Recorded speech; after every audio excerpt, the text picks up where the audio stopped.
কৃষ্ণ কৃষ্ণ প্ৰহ্লাদৰ চৰিত্ৰ।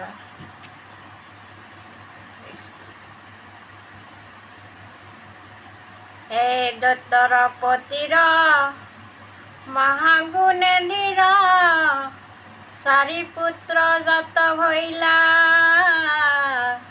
পৰম অদ্ভুত সৰ্বগুণে ৰাম, সৰ্বগুণে যুত নাৰদ মুনিয়ে কইলা। 112 মধ্যত অধিক গুণত, প্ৰহ্লাদ ভৈলাই কয়াতি, বৈষ্ণৱক তেন্তে উপাসা কৰন্ত, সৰ্বক্ষণে দিনে ৰাতি। হে ব্ৰাহ্মণ সেৱক একৰাই অনুক্ষণ, সদশীল গুণ যত সমস্ত সম্পূৰ্ণ, এহে ৰাম সমস্ত সম্পূৰ্ণ, সতৈষে বচন সৰ্বক্ষণে তাত কবৰত। এই ইন্দ্ৰিয় দমন কৰা সৰ্বক্ষণ, মন পুজি নীলাধীৰ, সমস্ত ভূতত প্ৰহ্লাদ কুমাৰ, হৈল আত্মাৱন্ত ধীৰ। গুণসম্পন্ন আছিল প্ৰহ্লাদ। এইবিলাক প্ৰহ্লাদৰ গুণ কৈ আছে। হে জগতৰ পক্ষ প্ৰহ্লাদ পৰম, হে ৰাম বিষম নাহিকে মতি, দাস প্ৰায় যেন কৰন্ত সেৱন, শ্ৰেষ্ঠৰ চৰণে ৰতি। শ্ৰেষ্ঠ মানে অৰ্থাৎ তেওঁতকৈ অলপ উন্নত আৰু, তাকেই চাৰিজনতকৈ যদি এজন অলপ বেছি জনা বুজা মানুহ হয়, তেওঁক শ্ৰেষ্ঠ বুলি কয়। গতিকে প্ৰহ্লাদে কি কৈছিল, চাকৰৰ নিচিনা কাম কৰি দিছিল ডাঙৰক, ভাল জ্ঞানী মানি মানুহক, শ্ৰেষ্ঠজনক। হে পুত্ৰৰ সমান দুখিত বৎসল, কৰন্ত দয়া মনত, সমান জনক স্নেহ কৰন্ত, আপোনা ভাতৃৰ মত। সমবয়সীয়া বিলাকক প্ৰহ্লাদে নিজৰ ভায়েকৰ নিচিনা মৰম স্নেহ কৰিছিল। হে ৰাম গুৰু সকলত ভকতি কৰন্ত, ঈশ্বৰ সদৃশ কৰি, গুৰুবিলাকক ভগৱানৰ নিচিনাকৈ ভকতি কৰিছিল কোনে, প্ৰহ্লাদে। হে বিদ্যাৰ্থ জন্মায়ানো নানা কৰ্ম, গৰ্ব নাহি ভজা হৰি।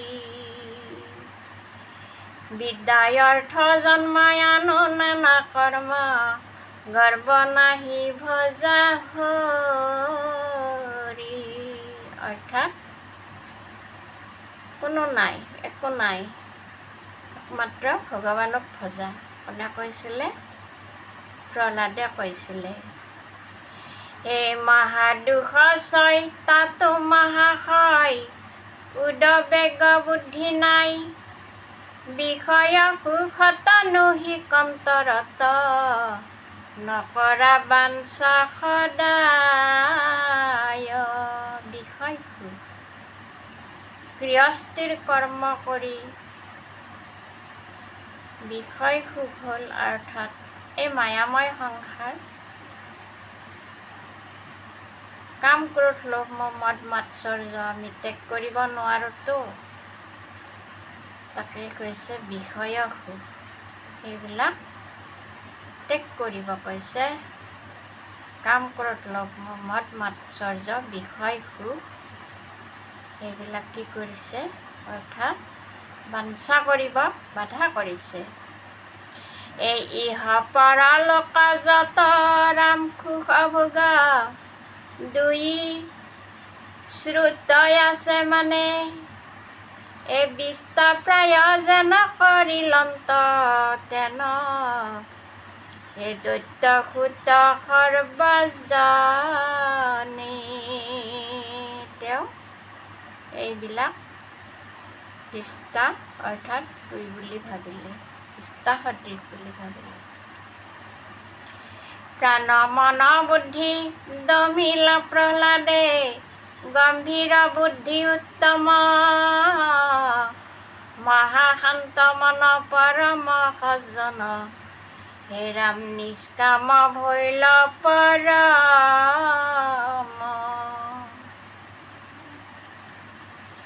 এই অসুৰ স্বভাৱ এৰিল প্ৰহ্লাদ, যদ্যপি তেন্তে অসুৰ, শুন ধৰ্ম সুত গুণ অদ্ভুত, আচৰিতান প্ৰচুৰ। অসুৰ স্বভাৱ এৰিলে তেওঁ প্ৰহ্লাদ, যদিও হিৰণ্যক দৈত্যৰ সন্তান আছিল, অসুৰ আছিল, অসুৰৰ বাচ্চা আছিল, তথাপিতো তেওঁ অৰ্থাৎ ভক্তি লাভ কৰিছিল, ভক্ত আছিল, মহাভক্ত আছিল।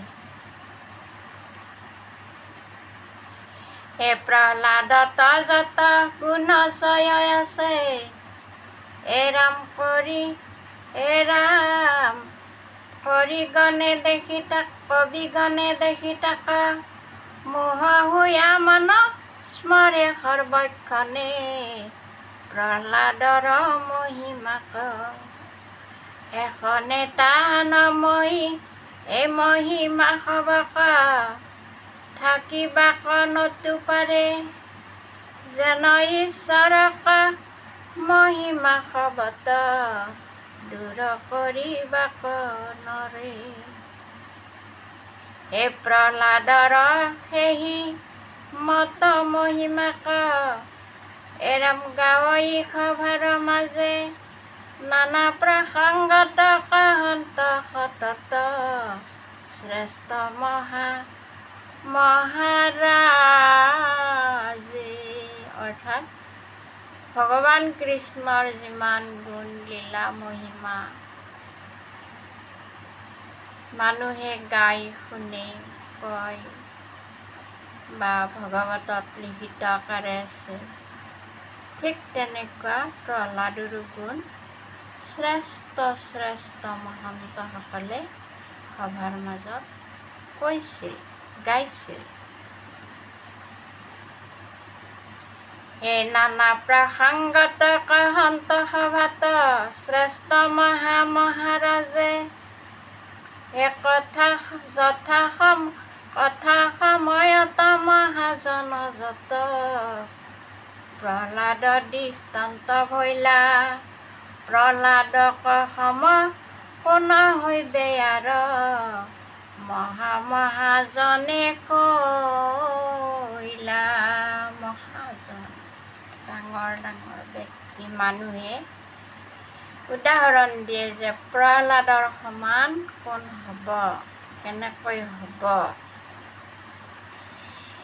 হে কি কহিবু ৰাজা তোমাৰ, হে কি কহিবু ৰাজা এ তোমাৰ আগত, বৈৰ হুয়া দেৱগণে, দত্তৰ কুতক প্ৰশংসা কৰয়, এটাৰে সবু সাৰ মানি। কৃষ্ণ কৃষ্ণ।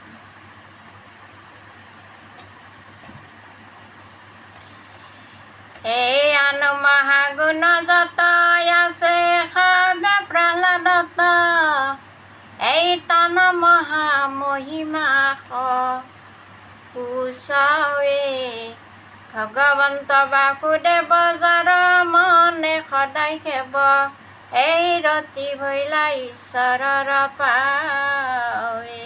অৰ্থাৎ প্ৰহ্লাদৰ মন ভগৱানৰ চৰণতেই আছিল, সেইকাৰণে তেওঁ যিখিনি গাই আহিলোঁ সেইখিনিৰ দৰে গুণসম্পন্ন আছে। হে ৰাম জয়, হে ৰাম নৈসৰ্গিক নামে ৰতি প্ৰহ্লাদৰ ভৈলায়াতি ঈশ্বৰ ততান মাত্ৰ মন।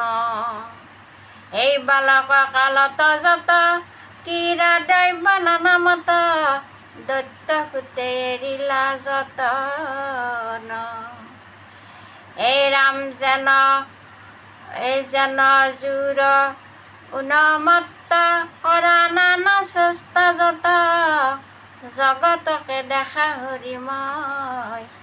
কৃষ্ণৰ গ্ৰাসে ধৰি আছে আপোনাক বীৰ পাছে অ নেদাসন্ত ভৈলা কৃষ্ণময়। কৃষ্ণ এইটো জগতত তেন্তে একো বস্তু নেদাসন্ত ঈশ্বৰে কেশৱে আশা ৰাখি। হে ৰাম বহি থাকা আসনত ফুৰা কতো সময়ত সেই বিষ্ণুপদ নিৰন্ত তথাপি। এই ভোজন সময় বেলা জলপান কৰা বেলা এতেই কত চিত্ত নাহি কৈ। গোবিন্দক হৃদয়ত মনে হবে এক কৰি এই ৰাম নিশেষ কাৰ্যত প্ৰৱৰ্তই। এই প্ৰেম ভাৱে অতিশয় কোনে বোলে কাণ্ডতই এই ৰাম ধাৰে নিৰ নেত্ৰৰ বয়। এই বৈকুণ্ঠ চিন্তায়ে অতি ক্ষোভিত হয় মন এই চেতনা নাথাকে তাৰ গাঁও। প্ৰহ্লাদ মন ভক্ত আছিল যে ৰাম নাম বিনে প্ৰহ্লাদৰ একোৱেই নাছিল। কৃষ্ণ কৃষ্ণ হৰি অপৰাধ বিনাশন ভজনম নাৰায়ণ জানি নাম পহিলো শৰণ আন গতি নাহিকে মৰণ অপৰাধ ক্ষমা কৰি তুমি দাহিলা হৰি। ৰাম মোক ৰক্ষা কৰি চৰণে কৃষ্ণ কৃষ্ণ হৰি। শ্ৰীমন্ত শংকৰ হৰি ভকত জনা জনকল্পতৰুহন্ত हमारा परम गुरु राम नाम कृष्ण कृष्ण नाम। ओ हरे।